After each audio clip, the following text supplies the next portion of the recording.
या अय्युहल्लज़ीन आमनू उदखुलू फिस्सिल्मि काफ़ा, ऐ ईमान वालो इस्लाम में पूरे पूरे दाखिल हो जाओ। पहले तो खुद फरमाया कि वो ईमान वाले हैं, फिर फरमाया कि बावजूद ईमान लाने के वो अभी पूरे पूरे इस्लाम में दाखिल नहीं हुए। तो इसकी वजह क्या थी? वजह ये है कि कुछ यहूदी हजरत पाक पर ईमान लाए और ईमान लाने के बाद उन्होंने ये मशवरा किया कि तौरात की ऐसी बातें जिनको इस्लाम ने मना नहीं किया उन पर अगर हम भी अमल करते रहे, जैसे मसलन जुमा भी पढ़ लिया, ये इस्लाम का हुक्म है, और जुमा पढ़ने के बाद हफ्ता भी पढ़ लिया जैसे मूसा अलैहिस्सलाम का हुक्म है, तो इसमें कोई इस्लाम की मुखालफत नहीं होगी। कुरान पाक की तिलावत कर ली जैसे कुरान पाक का हुक्म है, और तौरात की भी तिलावत कर ली, तो तौरात की तिलावत से कुरान पाक ने खास तौर पर मना नहीं किया। इसलिए ऐसे काम करने से हमारे इस्लाम में कोई नुकसान नहीं होगा, लेकिन इस्लाम जो कामिल दीन है इसमें अपनी मर्जी का कतई कोई दखल नहीं।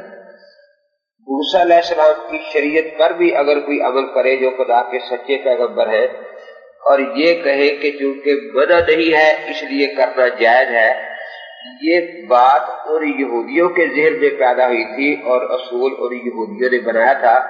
तो अल्लाह तबारक व तआला ने इस असूल को रद्द करने के लिए पूरी आयत नाज़िल फरमाई।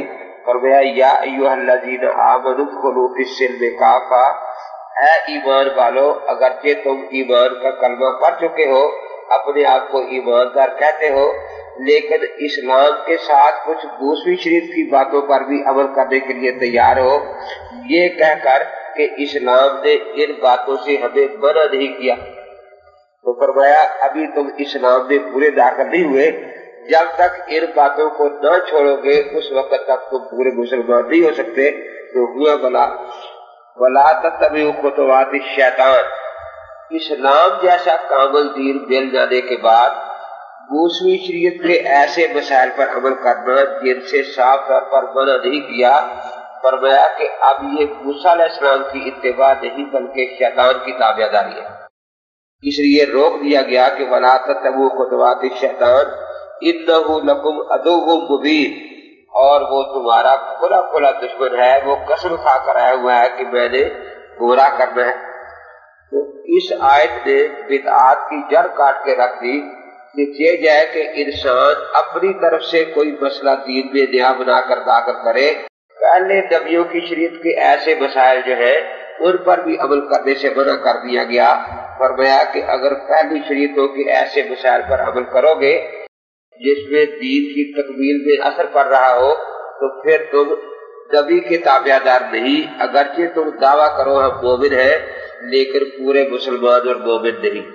अगरचे तुम दावा करो कि हम मूसा अलैहिस्सलाम की तौरात पढ़ते हैं, लेकिन ये अब मूसा अलैहिस्सलाम की तौरात पढ़ना नहीं बल्कि शैतान के कदमों पर चलना होगा।